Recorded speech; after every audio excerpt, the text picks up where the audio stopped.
क्या आपने कभी सोचा कि जो देवों के देव महादेव हैं, जो पूरी सृष्टि के नियंता हैं, जो काल के भी महाकाल हैं, क्या वो भी कभी रो सकते हैं? शिव महापुराण के रुद्र संहिता में एक ऐसा प्रसंग आता है जिसे सुनकर साक्षात काल भी कांप उठा था। जब एक भक्त की तड़प देखकर महादेव की आंखों से आंसू छलक गए थे और उनके वो आंसू जहाँ जहाँ गिरे वहाँ रुद्राक्ष का जन्म हुआ। अक्सर लोग मुझसे पूछते हैं कि हम सावन में रोज मंदिर जाते हैं, जल चढ़ाते हैं, पर हमारी प्रार्थना स्वीकार क्यों नहीं होती? क्यों हमारी परेशानियां खत्म नहीं हो रही हैं? आज इस आखिरी भाग में मैं आपको ज्योतिष का और तंत्र शास्त्र के वो पांच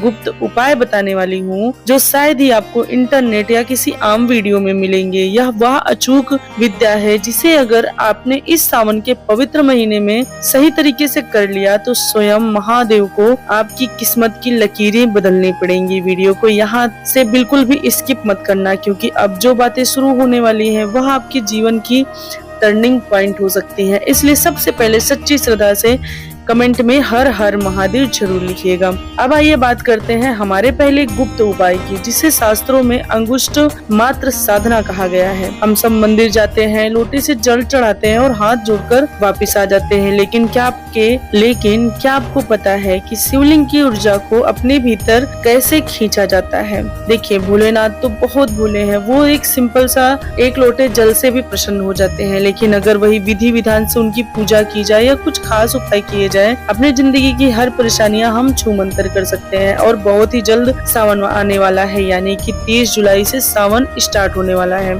जो कि 28 अगस्त तक रहेगा। इस बार सावन में 4 सोमवार पड़ रहे हैं, जिनका व्रत भी बहुत सारे लोग करते हैं। अब आप शिवलिंग पर जल अर्पित कर लें। उसके बाद अपने दाहिने हाथ के अंगूठे को शिवलिंग के ऊपरी हिस्से पर, जहाँ से जल ढक कर नीचे जाता है, वहाँ हल्के से स्पर्श करें। हमारा अंगूठा अग्नि तत्व का प्रतीक है और शिवलिंग अनंत ऊर्जा का स्रोत है। जब आप अपना अंगूठा वहां स्पर्श करते हैं तो ब्रह्मांड की सकारात्मक ऊर्जा आपके शरीर में प्रवेश करती है। अब सुनिए वो गुप्त मंत्र और क्रिया। अंगूठा स्पर्श करते हुए अपनी आंखें बंद करें और मन ही मन सिर्फ 3 बार बोले, मम मानसिक संताप हर महादेव। इसका अर्थ है, हे शिव, मेरे मन के भीतर चल रहे इस युद्ध को शांत कर दो।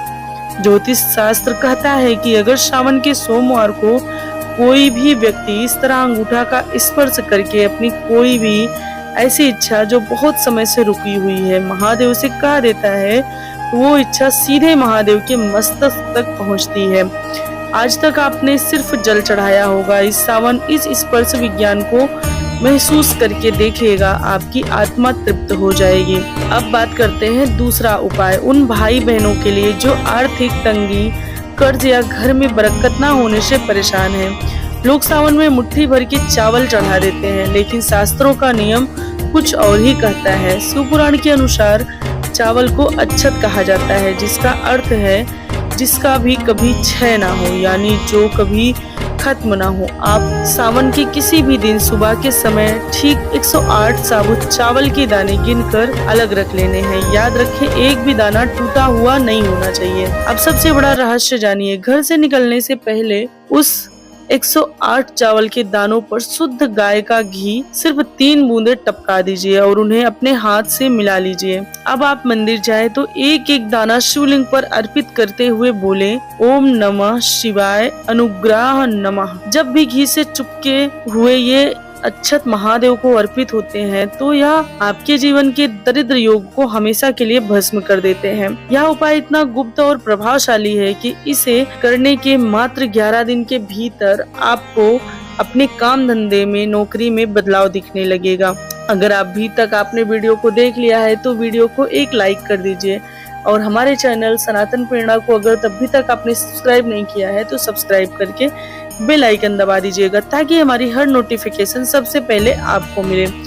दोस्तों, बेलपत्र तो सब चढ़ाते हैं, लेकिन क्या आपको पता है कि बेलपत्र चढ़ाने का एक ऐसा गुप्त तरीका भी है जो सीधे आपकी अधूरी मनोकामनाओं की अर्जी लगा देता है। इसे ध्यान से सुनिएगा। बेलपत्र में 3 पत्तियां होती हैं जो सत्य, रज और तम गुणों को दर्शाती है। आपको एक सुंदर सा बेलपत्र लेना है। उस बेलपत्र का जो पीछे का खुरदरा हिस्सा होता है, यानी जो हिस्सा नीचे की तरफ होता है, उस हिस्से पर अपनी अनामिका उंगली से लाल चंदन लगाना है, सफेद चंदन नहीं, लाल चंदन। और उस लाल चंदन को ऊपर आपको एक छोटा सा मिश्री का दाना रख देना है। अब इसे शिवलिंग पर चढ़ाते समय जो पत्ती चिकना हिस्सा है वो शिवलिंग को छूना चाहिए और मिश्री वाला हिस्सा ऊपर रहना चाहिए। जब शिवलिंग पर जलाभिषेक होता है तो वह मिश्री धीरे धीरे पानी में घुलती है। शास्त्रों में लिखा है जैसे जैसे वो मिश्री महादेव के मस्तक पर घुलती है वैसे ही आपके जीवन के सबसे बड़ी करवाहट, जो सबसे परेशानी है, वो पिघल कर समाप्त हो जाती है। अगर आपके घर में क्लेश रहता है, पति पत्नी में विवाद है या परिवार बिखर रहा है, तो इस सावन के हर सोमवार को यह उपाय करके जरूर देखिएगा, घर में स्वर्ग जैसी शांति हो जाएगी। चौथा उपाय समय के चक्र से जुड़ा है। बहुत से लोग सुबह मंदिर चले जाते हैं, लेकिन सावन में शिव पूजा का जो असली अमृत समय होता है वह है प्रदोष काल। प्रदोष काल यानी जब सूर्य अस्त हो रहा हो और रात की शुरुआत हो रही हो, 5:30 से 7 बजे तक का समय कहा जाता है। इस समय महादेव साक्षात कैलाश से उतरकर पृथ्वी पर आते हैं और हर शिवलिंग में उनका अंश पूर्ण रूप से जागृत होता है। इस समय आपको क्या करना चाहिए? आपको अपने घर के आटे से एक चौमुखा दिया बनाना है, उसमें तिल का तेल या गाय का घी डालना है। सावन के सोमवार की शाम को इस दिए को लेकर किसी भी ऐसे शिव मंदिर में जाइए जहां बहुत ज्यादा भीड़ ना हो, जो शांत हो। मंदिर के कोने में बैठकर उस दिए को जलाएं और वहीं बैठकर शिव चालीसा का पाठ करें। अब जब उस चौमुखी दिए की रोशनी में महादेव का चेहरा देखते हैं तो वो रोशनी आपके भाग्य के अंधेरे की चीर देती है। यह उपाय उन लोगों के लिए रामबाण है जिनकी शादियां नहीं हो रही हैं या जो गंभीर बीमारियों से जूझ रहे हैं। उनको सावन में यह उपाय जरूर करना चाहिए। किसी भी सोमवार को आप कर सकते हैं। और अब 5वां और सबसे आखिरी उपाय, जो कोई उपाय नहीं है बल्कि आपकी आत्मा का सच है। शास्त्रों के सारे उपाय एक तरफ और आपका भाव एक तरफ। सावन के आखिरी दिन जब आप महादेव से विदा ले रहे हो तो मंदिर की चौखट पर 2 मिनट के लिए बैठ जाइएगा, अपनी आंखें बंद कीजिएगा और सोचिएगा कि सामने साक्षात महादेव खड़े हैं। उनसे कहिएगा, हे नीलकंठ, मैंने दुनिया में सबको आजमा कर देख लिया, सबने वक्त आने पर हाथ छोड़ दिया। अब मैं थक चुका हूँ। इस सावन में अपनी जिंदगी, अपनी ये परेशानियां आपके चरणों में छोड़कर जा रहा हूँ। अब चाहे आप संभालो या मुझे डूबने दो, मैं सिर्फ आपके भरोसे हूँ। दोस्तों, जब एक बच्चा अपने पिता के सामने पूरी तरह सरेंडर कर देता है तो पिता का दिल पिघल जाता है।